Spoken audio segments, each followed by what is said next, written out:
Hey guys, Gary J here, and today I'm going to be talking about stabilizers for your bow. Stabilizers for your bow. Now the word stabilizer means something that stabilizes or steadies something for a purpose. It can have several different definitions, but in this case, a stabilizer is used for your bow to help you stay on target easier, so that you don't have as much up and down or right and left torque on your bow, and especially after the aftershock, your bow doesn't jerk so bad. And so stabilizers can be very important. You can buy stabilizers from $10 up to $500 or more. And so there's a reason that you buy stabilizers. And there's a way that you tune your bow with a stabilizer. And you have to have a front stabilizer and a rear stabilizer in order to really get the best benefit out of using a stabilizer. There are many types of stabilizers, and especially on bows like this right here, you'll see a short stabilizer like this, which is close to 4 inches long right here, weighs about 6 ounces, generally on the front of your bow, but they don't generally have a rear stabilizer. It takes a lot more weight to put a rear stabilizer for one of these short stabilizers. This is not optimum here, not at all. And then you have, this is like a 10.5-inch stabilizer here, and this is kind of the old school. It's got something like ball bearing in here or something like that with a gel in it. And it makes kind of like a shock absorber. And this was used on the bows in the 80s and 90s a lot. And this one weighs 13.1 ounces right here. Those were big bows back in the 80s and 90s too. They helped a little bit, but generally you never saw a rear stabilizer with these type of stabilizers. And then there's this type of stabilizer here, which is an Eastern game getter type with a kind of a hollow type of aluminum rod here. And your weight is up here, and you can take off the center weight right here if you wanted to try to adjust it. And I have a quick release on this one right here, which makes it real easy to take off. 3 seconds to take this off or put it on your bow. A quick release is a really great idea if you have a stabilizer. So this was again on older bows too of the 80s and 90s. So to really get the benefit of a real stabilizer and what it's going to do for you, it's important to buy a decent stabilizer. And there are many on the market. Again, you can buy stabilizers from $10 to $500. And you can imagine that the ones that cost $300, $400, $500 should be a lot better than those that are cheaper in tuning your bow, and depending on how accurate you want to be with your bow. Whether you're a hunter or a person who is a target shooter, to me, this bow here is the Stinger Extreme bow, and it's 32.5-inch from axle to axle, which is kind of, to me, like a hybrid bow in a way. It's a hunting bow, but it's also, with that longer axle, makes it a little bit nice for target shooting, too, as well. So I like that about it, and it's got about a 7 and an 8-inch brace on it, which makes it more forgiving as a target bow, too. So that's one of the things I like about it. The big question always is, will a stabilizer help you to shoot better? Well, actually, a stabilizer, if you have good form, good technique, good release, all of that, then it will help you to shoot better. But if your form and technique and release is not good, then it's not going to help you as much. Sometimes you can go the opposite direction with a stabilizer if your form and technique and release and all of that is not good. So, but if it is, on par, then you should be able to shoot better, because it's going to help you hold your bow steadier on the target, is what you're looking for with a stabilizer. Now, how to pick out a stabilizer? Well, the best way to pick out a stabilizer, and what we'll be looking at here, is probably the low end of the high end stabilizers. This is Sunya Sports, and it says always doing the best we can, archery bow stabilizer. And this is called the Expedition Pro Hunter edition. And so what you want in a stabilizer, and here's another stabilizer. This is a rear stabilizer right here, okay? We'll just, and the Sunya, this runs about $150, okay, for the Sunya Sports stabilizer, about $150.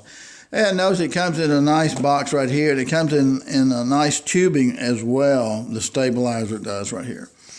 So that's pretty nice about it. I like that. And it's a good way to protect it. And so this is what your stabilizer looks like. So in this case, again, it's got Sunya here, Sunya Archery, Expedition Pro Hunter, and then it has over here high modular carbon flexible core dampening system. And of course, this part right here would go into your V-bar, and we'll see that. Your weights are out here on the end. Now, if you're going to buy a stabilizer, some of the things you want to look for is that it's light.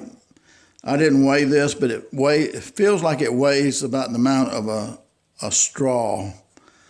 And I mean, it's just super light, but it has to be rigid. Okay, 1, it has to be light. 2, it has to be rigid. That's what you want. 3, you want your weights at the end of it. And these are the weights here. And these will unscrew off. And you have 2 weights right here. That one's on a little bit tight, but there are 2 weights on the end right here. And you can change this rod out in the center right here and add more weights if you have to. Generally, you're not going to put that much weight on the front of your bow. So with this particular model, this is part right here flexes a little bit. And I haven't really seen other bows doing that. The whole purpose of that is so that when you shoot a bow, the aftershock of shooting the bow, your bow's going to vibrate just a tad. So that vibration in your bow will go to your hand, to your wrist, to your elbow, to your shoulder. And you can get like tennis elbow, that type of injury to your wrist, elbow, and shoulder. And this is supposed to help with that. So you don't have those kind of problems as much. So, again, you want a light rod. You want a very rigid rod. And 3, you want your weights to be at the very end. That gives you more inertia to hold the bow. It's going to pull the bow down out here in the rear. This is a rear bar. This bar is 10 inches long, okay? A lot of people would have a 10-inch bar on the front of their bow. Generally, a lot of people will say that, if you have a 10-inch bar on the front of your bow, you should have a rod that is 2 or 3 inches shorter on the rear, shorter, like an 8-inch or 7-inch rod for the rear of your bow, okay? So that's one way to look at it. Number 2, the amount of weight that you put on the front of your front bar or rod here, the weight that you put on here, if you put 1 ounce of weight here on the front of your main bar that's in the front of your bow, on the rear rod, you would have to put sometimes 3 or 4 times more weight on the rear one to counterbalance the weight of the front one. So again, remember I said usually you want a rod that's 2 or 3 inches shorter for the rear than what you have on the front. This is actually a 10-inch rear bar right here, okay? The other one is identical to it, except that it is not 10 inches. This one here is 15 inches. And so it's super light, it's super rigid. Most people like carbon for that rigidness. And over here we have the weights for the front bar right here. There's two sets of weights here, the dampener here, and where my thumb is. And so we screw this on right here. And so this would be our front bar at 15 inches for the bow. Okay, and then this would be our rear bar. So you may think, well, why are you going with 15 inches on the front and 10 on the back? Why wouldn't you go with 12 inches on the front and 10 on the rear?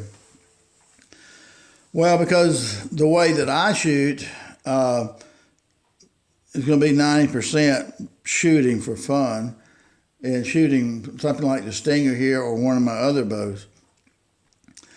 But with the longer rod here, it allows you to have more inertia on the end, pulling your bow down to a certain extent, helping to stabilize your bow, okay? And what does that mean when you have more inertia on the end farther out? Now, target bows may go out to 30 inches on the front bar and so forth. So by having this extra weight away from the bow itself, then when you release, you're not going to be torquing as much right or left or up or down because of this weight. The bow will have some resistance, a mild resistance to being pulled right or left or up or down because of this weight being farther away from the bow. Okay, that's why you want this extra inertia. Now again, most people are not going to put a 15-inch bar on there, but for me, that's what I wanted, and the 10-inch on the rear.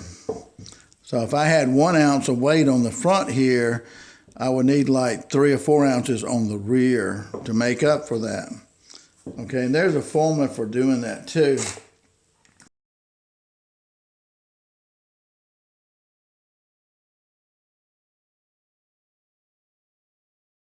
How much better will you be able to shoot with a stabilizer on your bow? Again, you really need a front and rear stabilizer to get the best out of a stabilizer if you're going to have that on your bow. So, how much better are you going to shoot? Well, I've heard people say, well, you'll shoot 10 to 15% better. And then I hear people say, well, you'll shoot 3 to 5% better. And so, again, it all depends on your form, your technique, and your release. How well you shoot the bow, how well you're able to duplicate your shooting technique, identically. Okay, so that's the big point there. So you may have 5 to 10% improvement, possibly, depending on how you shoot with a stabilizer. So maybe I can give you some idea of what I'm talking about here. Pretend that this object right here, let's see if I can see where that's at, is your target right here that you're shooting at, and this is the pin on your bow sight. Okay, well you would want your pin there dead on the target right there, the black target. Okay, well what happens, when you are getting ready to shoot, you're holding your bow and you're going to be going right and left, okay? And the stabilizer is going to help you keep from going right and left as much, okay? So if you can control it a little bit, to one side, that's going to be optimum there. And when you're holding on to, your target, your pin's going to be going up and down too, okay? So this way, with the stabilizer, it's going to keep you from going up and down as much. Hopefully, just one plane instead of 2 planes. Up and down is 2 planes. So if you can control one plane, you're going to be doing really good. Again, right and left, that's going to be two planes. If you can control one plane, it's going to be better on you. So that's what's going to improve your shooting technique. And so that's why you have to be able to adjust the weight on these bars. Okay, so you have to have a certain amount of bias on your stabilizers. And by that, bias means that if you put these stabilizers on your bow right here, and you balance your bow right here until it's perfectly balanced. Now, sometimes people have bigger sights on the front of it that weigh the bow down, and they really need to be balanced to balance that bow back to normal. That's part of it too.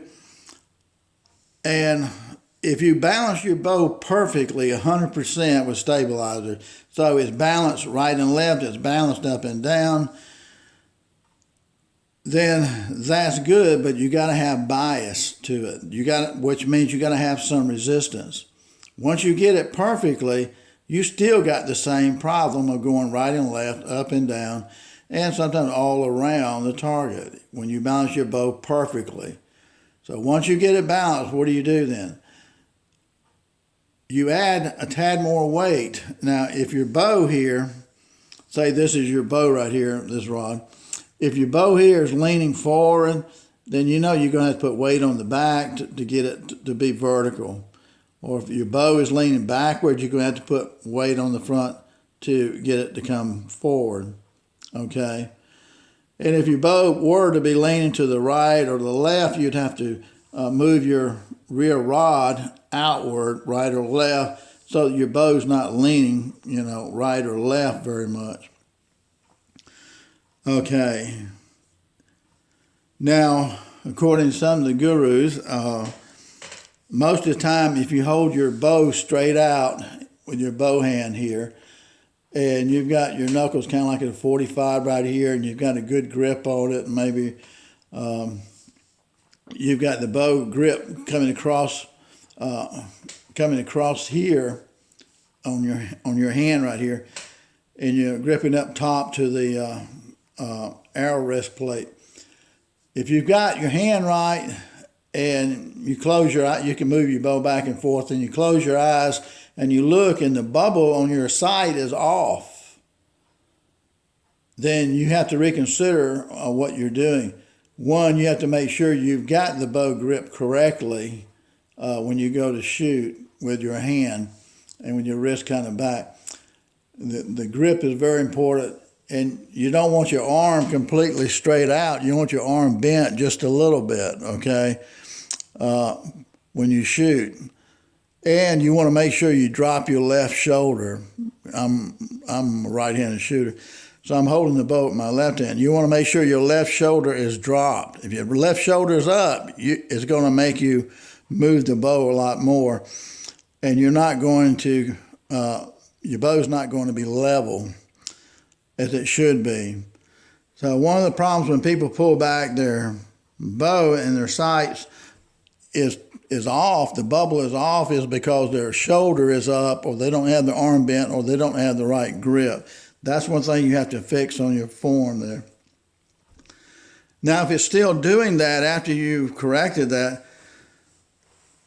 then you can move your rear stabilizer to the right or left to level that bow up, so it's more instinctive that way, that when you hold your bow out properly and you grip, and then it should level perfectly for you. But that's not the main reason that you're pulling this rear stabilizer to the right or left to level that up. That's not generally the main reason you're doing that. Now, if your bow is just off, then this is just off. But you have to make sure your second axis is perfect on your bow, on your sight.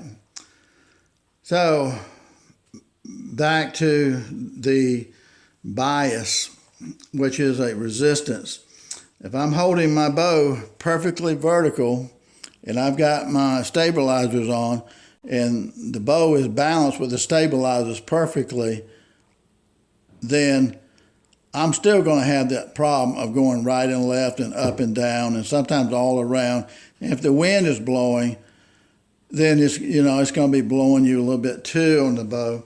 So this extra weight, a little bit of extra weight with the stabilizer is going to help you in the wind. So what you want to do then is that if you're going right and left and your bow is perfectly balanced, then you want to turn your stabilizer bar a little bit so that it's off. It's not perfectly balanced, that it may tilt the bow a little bit, and that way you'll use a little bit of your muscle strength. You don't want to use a lot, but a little bit of it, your muscle strength, to straighten that bow back up. So you use your muscles. They're like rubber bands, your muscles are. So you're having to use your muscles to level that up, because you set it off for that purpose. And if your bow is going up and down, you use a little bit more weight so that you use your muscles to pull it up on target. So this way, if I was leaning to the left and downward, I would be using muscles to pull the bow to the right and to pull it up. So I'm using two different sets of muscles. That should hopefully eliminate a lot of your first and second, your two planes. If you can control one of those two planes from left to right, if you can control one of those, then you're only dealing with one plane. If you can control one of the two planes that are going up or down, then that's going to help you hold that bow up. But you want to be using a little bit of muscle to hold that bow vertically in line and horizontally in line. And that's going to help you stay on the target here a lot better. Whereas before you were doing this, now you may be like this on one side a little bit. And where you were going up and down, you might be here, staying down more on that target. So that's what the stabilizer is going to do for you. Now, in this kit right here for $150 on the Sunya, and they got good reviews. Again, you can pay up to $500 or more for a stabilizer, but it comes with a V-bar, as we call it, and it comes with quick releases too. And the quick release right here screws into the front of your bow there for your front rod. And this one has quick release on it too, right here.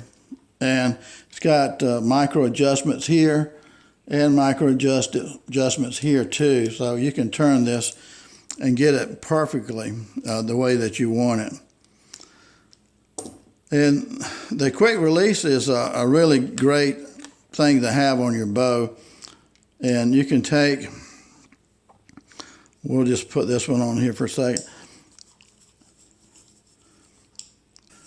So you take your quick release right here and screw this on right here, and this slides down into your quick release right here, and then you just rotate your bar, and that's it.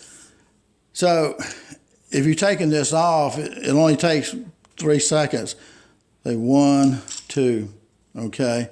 Put it back on, 1, 2, 3, tighten.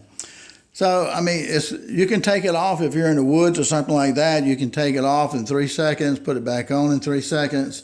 So that's really quick, and that's a great thing about the quick release. Now, with this version here, we would say that this would mount, and I'll have to show that to you. It would mount here on the front of your bow, like this right here. You would take your quick release here and put that in here and screw that into the front of your bow, and this will flip over. And then you would take the rear and put it in here. Well, actually, this would be the rear one here. You put the rear one in here. It's got a quick release on it too. And you put that in here, and I'll show you how that looks.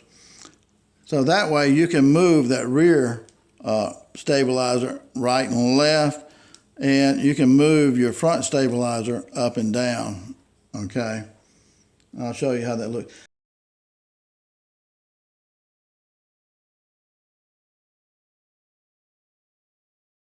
It comes with everything you need, and this is a really nice looking quick release right here unit, and it comes with different screws, and it's got a brass one here, and it's got nylon too. Also, now when you put stabilizers on, notice this right here is metal. You want metal against metal. If you have a